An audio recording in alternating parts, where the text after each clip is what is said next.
Good evening, good afternoon, good morning, wherever you are in the world. As you know, we scour the earth for some fantastic people, talent, DJs, promoters, agents, whoever that have great stories. And I was able to convince with Karen this fella who is an nightlife impresario. So this is how we're going to start. True House Stories. Here we go. Welcome to True House Stories. I'm Lenny Fontana coming out of NYC. And today we have the man himself from one of the greatest nights I played in the UK and many other DJs. He's the creator of this name in a moment I'm going to tell you. This brand that is classic, but yet still has excellence next to it. Like, when you go bing, that asterisk. And when I say this word, Hard Times, kids know that name, Hard Times, because some of their parents went to the clubs. And the thing is, the Hard Times brand is a brand that went decades, not just 10, but 3, and working on its towards its 4th decade. And this promoter, who has an extensive history in nightclub business as well, has farming experience. So this is going to be interesting for him to explain his life and how this all came from going from one extreme to a complete other, and taking big risks on bringing international DJs and putting on events around the northern area of the UK, including in London as well, and taking it abroad. So without further ado, I'd like to welcome the one man that's known for Hard Times, Mr. Steve Raine. Steve Raine. Yeah, thanks for that lovely introduction, Lenny. I'm glad to be here, and looking forward to telling people how and where and why and what we're about over the next 2 hours. So thank you for having me. Buckle in, everybody, because it's going to be interesting. Steve's always has some great stories, but we're going to get right into it because I know Steve wants to tell you all about it. I ask everyone the same question. We have this thing with True House Stories, Steve. It's pretty simple. It's like, how does music find the young Steve Raine?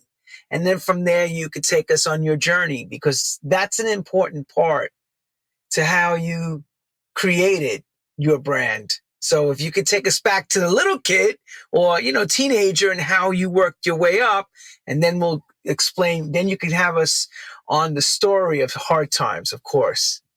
Yeah, I mean, music came to me quite late, to be fair. Certainly dance music. My introduction to going out from being a teenager up until Hard Times was obviously going to the local pub with the lads, and then you go on to the local disco. The disco was obviously first time round, and I mean, look, Saturday Night Fever, was at a time when I was just leaving school. That played a big part. Disco. I mean, listen, I was there for that disco period, and it was wonderful.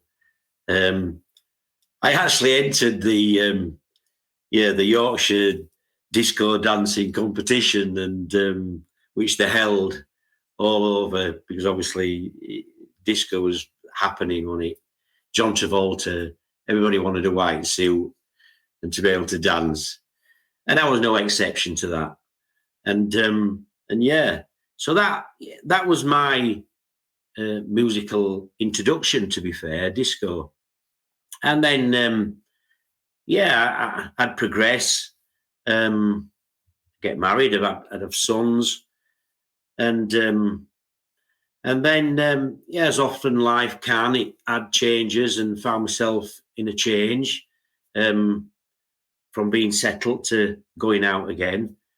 And yeah, I was introduced to dance music by my co-founder and partner at the time, Donna Skinner.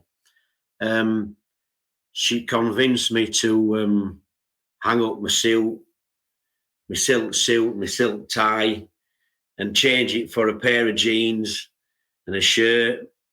And we tripped off to the Hacienda and in Manchester. And I would imagine, like lots of dreams, right? I had a dream which originated from going to the Hacienda, which completely changed my outlook of going out. From standing at the edge of a dance floor, looking in and watching what was happening, I found myself in the middle of the dance floor with this massive surge of energy around me,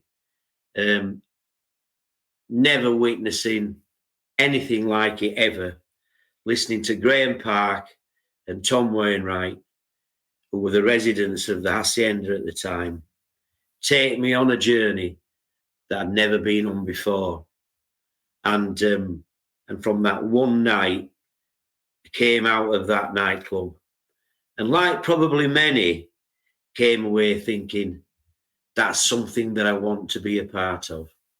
I don't want to just turn up and dance and go home. I want to do something else. I want to do more. I want to be involved. And it was through going to the Hacienda, we would meet our resident DJs who started the journey. We've got to remember is about Hard Times is it was never ever set up as a commercial venture. It was never a business proposition. It was never ever done for money. It was done for the love of the music and for the love and for the true desire to want to create something of our own. So we were all very naive. We had no understanding of how to set it up, how to promote it, how to manage it. But we learned together. We grew together. We were all at the same level. Miles and Elliot, who went on to be probably some of the best, most recognised resident DJs in the country, well, actually worldwide at the time. When we met them, they were playing the odd gig here and there, but the majority of the gigs they were playing were still in the bedrooms. Pete Jenkinson, who became our right-hand man, manager, helped with everything and was a key figure in our setup and our growth. He worked in the office at the Hacienda, helped with bookings. So his limited knowledge he brought. And we found a venue, we discussed it. We actually discussed it on, again, what probably a lot of people do after the night had finished. You'd go back to a friend's house where the party would continue until the early hours, sometimes the day after. And it would be at those gatherings where you'd sit round a table or stand in a kitchen with a drink in your hand and you'd discuss what you'd like to do. And in a lot of instances, these discussions in those early hours don't ever progress from out of the kitchen. But in our case, they not only progressed, but they became reality. And the dreams we all shared all became reality. And that was the wonderful thing about Hard Times, was that it was set up as a result of a dream, and that never changed. It never stepped from being a realised dream.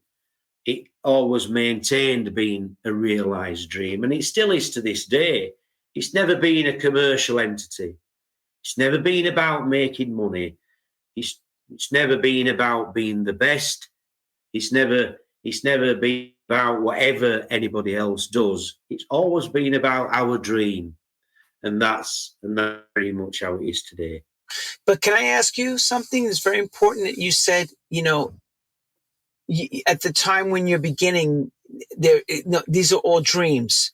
So what's the financial thing that's keeping you going to bring in money before this all starts?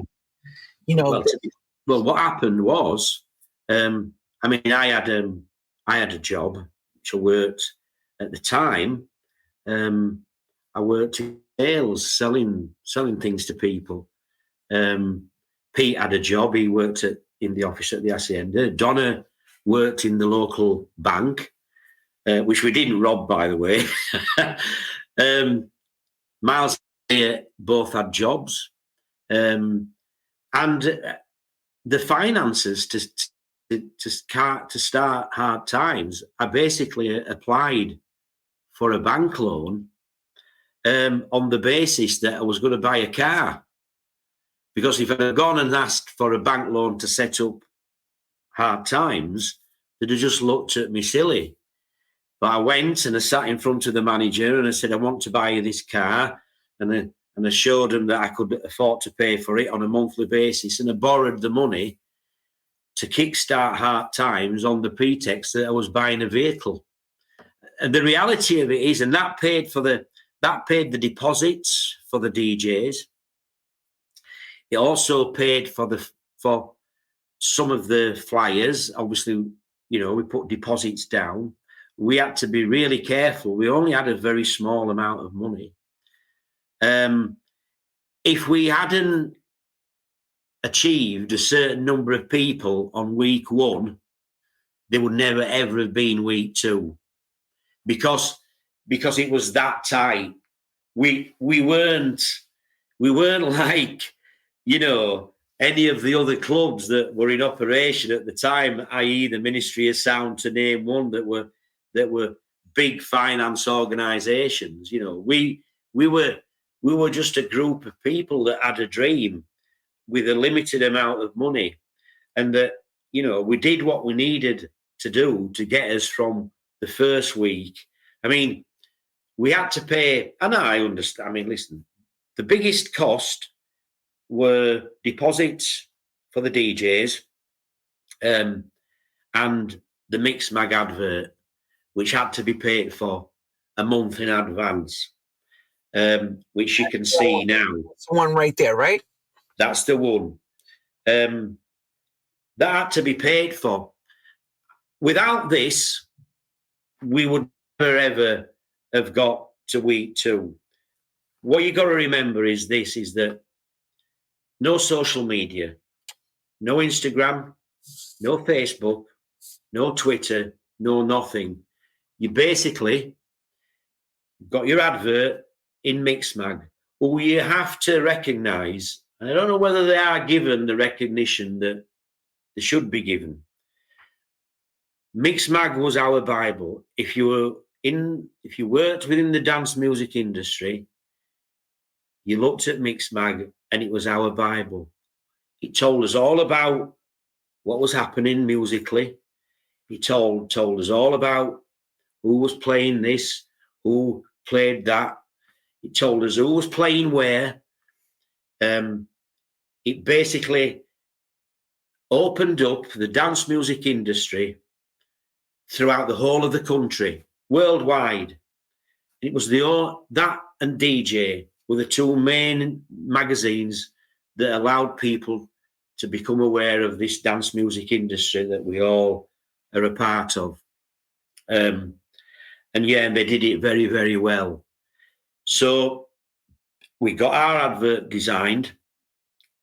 At the time, if you looked at that magazine, you would see that the majority of adverts at the time were just bright colours. We wanted to come out with something different. We wanted to come out with a statement. We called it Hard Times. That was different. The image that we used is an image of a man with the whole world on his shoulders. That reflects a hard time. But truthfulness and there's honesty and there's grit in that image. And the message that we were trying to get over is that look, the country enduring hard times at the time, massive financial worries, crashes, things weren't good. But the statement and the message we tried to tell people was, no matter how hard a time you're having, no matter how many troubles you have on your shoulders, forget them. Come to the club on a Saturday night, get on the dance floor, and the DJ will make you forget them. And he did. And he did it week in, and he did it week out. And people got the theory, and they got the ethos and the understanding of what we were trying to achieve. They became part of the movement, the hard time movement. They were there for the music. Yeah, people got dressed up, but our crowd became very, very knowledgeable. They knew when they were being played and taken on the right journey, an interesting journey. But they also knew if someone wasn't just up to the job. I'm not saying that happened on a regular basis, but yeah, we were very, very musically orientated. For hard times, it was and still is all about the music. Louis Vega, he described us as an institution of house music. Tony Humphries, well before Music On, said hard times, it's all about the music, right? We can lay claim to those way before anybody else tried to lay claim to those statements. Those were statements made in our early years, and statements that are still as relative now. So yeah, from day one, we wanted to project an image that we believed reflected us and reflected what we were trying to do musically. Again, it wasn't a gimmicks. We were a tourist attraction. We were a place for like-minded people who were all interested in the same type and style of music, which proved to be US house and garage.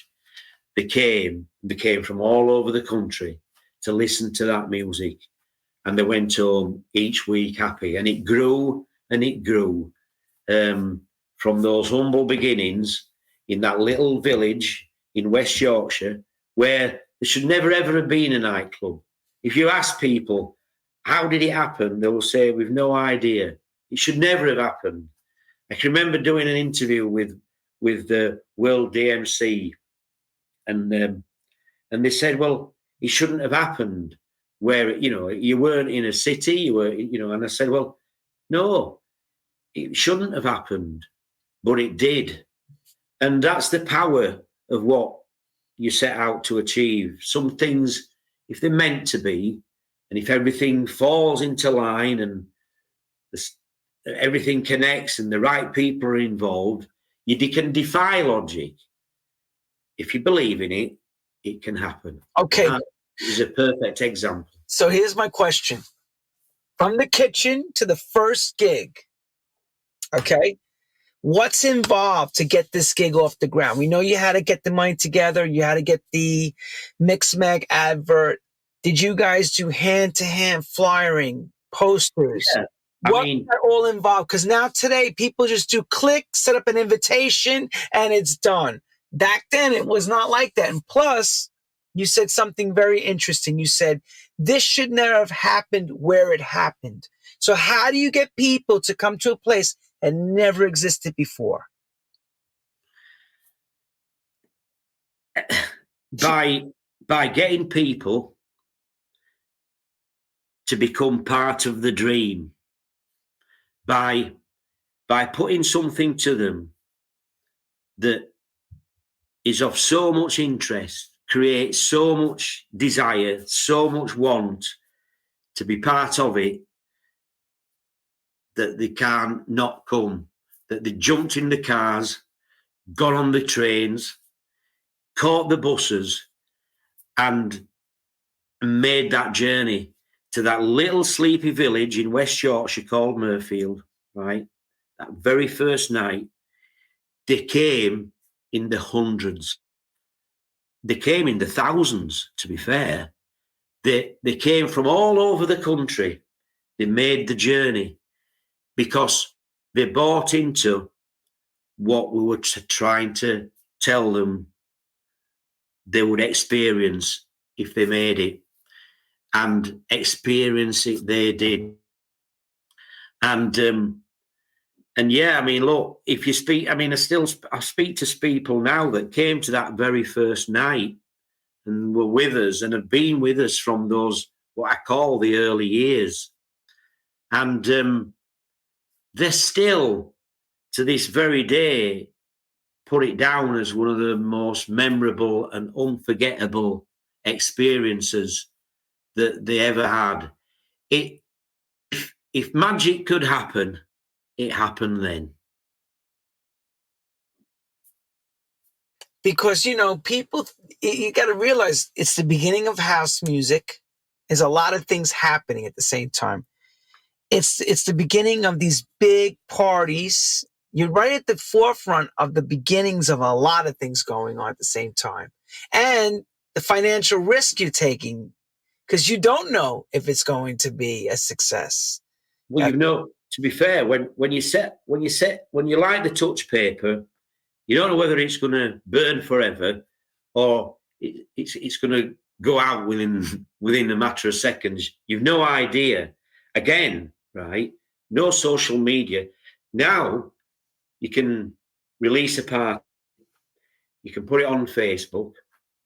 And over the course of a number of weeks, you can pretty much tell how many people are going to come because of the interest that's generated. Now, what we had to do, and it's what everybody had to do, we were no different to everybody else at that time. I mean, listen, we're talking about across the country a network of clubs that were all setting out to do and achieve what we were setting out and trying to achieve.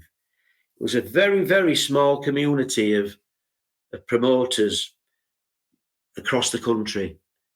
Some really, really good ones. I mean, I can't name them all, but I mean, so people like James Bailey from Venus, the Ministry, Jeff Oakes from Renaissance, Phil Gifford from Wobble, Charlie Chester. There's a list of people that at the time, Dave Beer, you know, I mean, listen, Dave Beer from Back to Basics, our neighbour, they were all as equally passionate about what they were doing and what they were trying to achieve.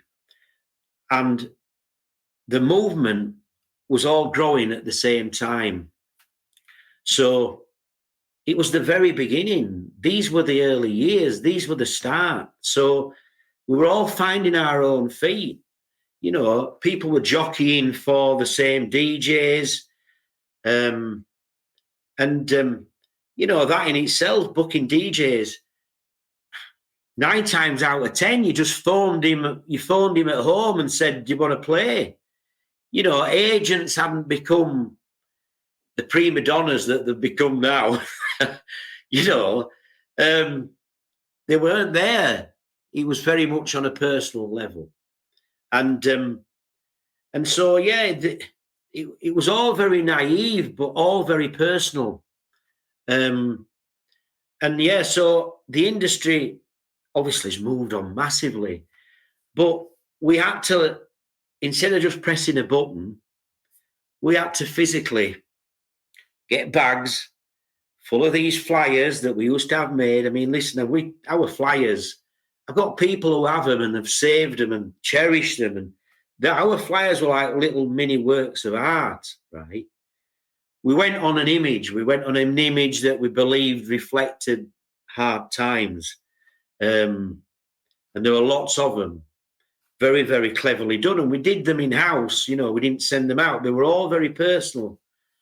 And we literally had to get in a car, drive to Leeds, drive to Bradford or Wakefield, Dewsbury, and all the little surrounding village, you know, little towns and cities that had record shops, clothes shops, fashion shops, bars, and you basically physically manually went in and asked if you could leave flyers. And what people would do, they'd go in, they'd go shopping on a Saturday, and they'd pick these flyers up and they'd look what was happening, but your flyers were there, and there may be another 10 clubs' flyers there, right?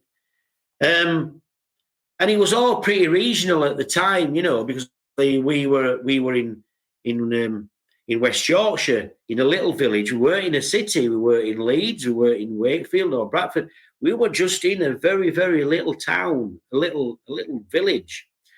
So yeah, that's what used to happen, and you'd no idea. Listen, people had phoned and asked if they could arrange for a party to come, i.e., there'd be a minibus coming up from Stoke-on-Trent. I'm just using this as an example, or coming up from Nottingham, and they'd ring and can we put his name down? And so you got an idea that people were coming, but you no idea really until you went. And the feeling that you'd get, we'd set off to drive to the club on a Saturday night, and the route we'd take would always be the same. And you no idea. Then you get to a point where you came round a corner and you could see. And don't get me wrong, there were some times when you came round the corner, you just wanted to keep driving. Because you thought, shit, where is everybody? Where is everybody? Okay. But the times when you came around the corner and the queue was the whole length of the street, right?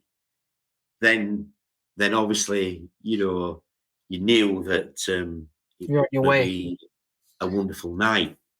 And I mean, look, we, unlike a lot of clubs that enjoyed being in one particular club throughout its history, we were never lucky.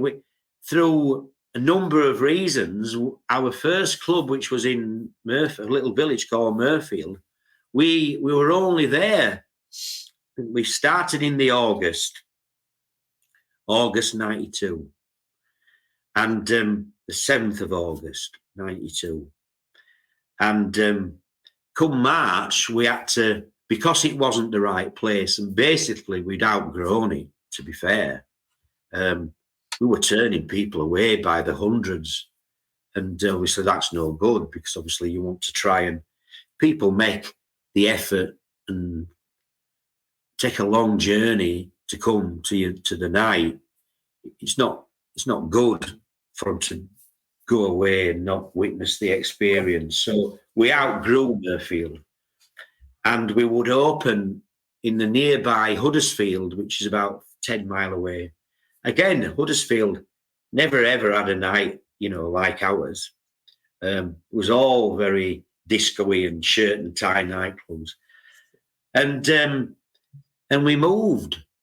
And, that in itself was a gamble. We didn't know whether people would be happy to change the club from one to another. But we put the advert out, and we went and put the flyers out, and we organised everything. And I can remember driving to Huddersfield that night, and coming, it was a dual carriageway, coming round the corner, and the queue was just unbelievable. Never seen, it was like 5 deep, right? Bigger than 5 deep, 10 deep. And it went on and on and on and on. And welcome to Huddersfield. And what a brilliant, brilliant night. And from memory, I think it would be George Morell. What a lovely fella. Never spoke to him or heard anything from George. He would come and play for us in London. I think George would play the opening night in Huddersfield. And a lovely guy. Welcome to Huddersfield. And then we had some unbelievable times in Huddersfield. It enabled us to expand. More people could come through the doors, which enabled us to be more adventurous with the lineups. The first couple of months, we were finding our feet, and obviously we actually booked quite a wide cross section of DJs. And if you look at if you look at the opening night, if you look at that artwork for the opening night, you'll see that on the opening night, the first night we ever operated, we had Robert Owens, who became a good friend and played for us many times, and obviously worked with us on the label. Kevin Saunderson, and an Italian lad called Daniel Divoli. That would be our opening night. Okay. The week after, we brought down from Scotland the very, very credible Soma Records, who are still going today and are as equally as strong. Then the Ministry of Sound, we booked in our first month, we had the ever famous Ministry of Sound coming and bringing Tony Humphries and CJ McIntosh. And then we finished the month, our first month, with Farley Jack Master Funk. So we had a really cross section. The second we mixed it up again with if you just go on to the second advert, that one, you can see that it was mixed. It was a very mixed up lineup. But what happened over the space of those 2 months, first 3 months, the nights where the US house DJs came, right, and the music that they played got the best response. And the people went away happier on those nights. They kind of locked in to that music that was being played. So the decision was organic, to be fair. It was a decision that was made for us. And then through the course of the next few months, when we moved to Huddersfield, we just capitalised and believed that the way forward was to be different, not to be like any of the other clubs that played a cross-section of music, but to specialise and concentrate on bringing the guys over from, whether it be Chicago, New York, Miami, San Francisco. Please search for part 2 of this podcast on the platform you're watching or listening to. And please do not forget to follow us.